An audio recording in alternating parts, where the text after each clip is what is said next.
यह है इस प्लेलिस्ट का दूसरा वीडियो। इस वीडियो में हम देखेंगे और भी रोमांचक कहानियां। तो चलिए शुरू करते हैं। शुरुआत में एक बोए लड़की प्रकट होती है जो एक व्यक्ति को खोज रही है जिसका नाम है टेलिसन। उसके पास केवल एक ही आंख है।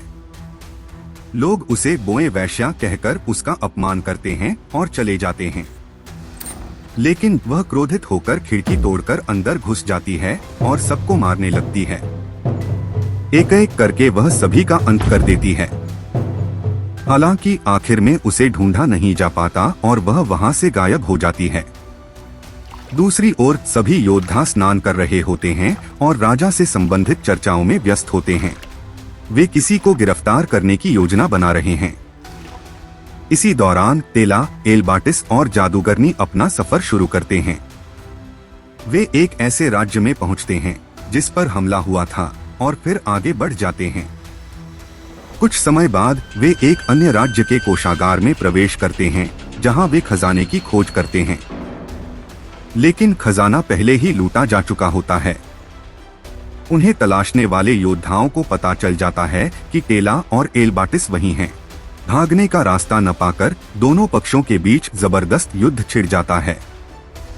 अंततः सैनिक हार मान लेते हैं और तीनों को बंदी बनाकर कमरे में आग लगा देते हैं। अब क्या होगा? जादूगरनी अपने जादू से एक गुप्त द्वार खोलती है जिससे वे सभी बचकर निकल जाते हैं।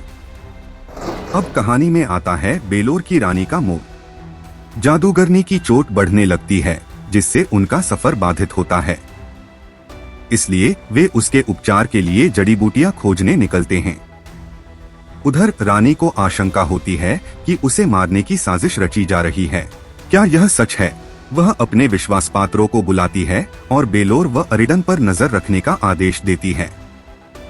रानी चोरी छिपे महल से बाहर निकलती है। जब वह देखती है कि प्रजा भूख से मर रही है तो उसका दिल पिघल जाता है। इसी दौरान एलबाटिस और टेला का सामना एक योद्धा से होता है जो उनका पीछा कर रहा था। वह उनकी टीम में शामिल होने की इच्छा जाहिर करता है। उसका नाम है केला। लेकिन क्या यह उसकी कोई साजिश है? केला उन्हें एक जादूगर के पास ले जाता है ताकि जादूगरनी का उपचार हो सके। इस तरह उनकी टीम 3 से बढ़कर 4 हो जाती है।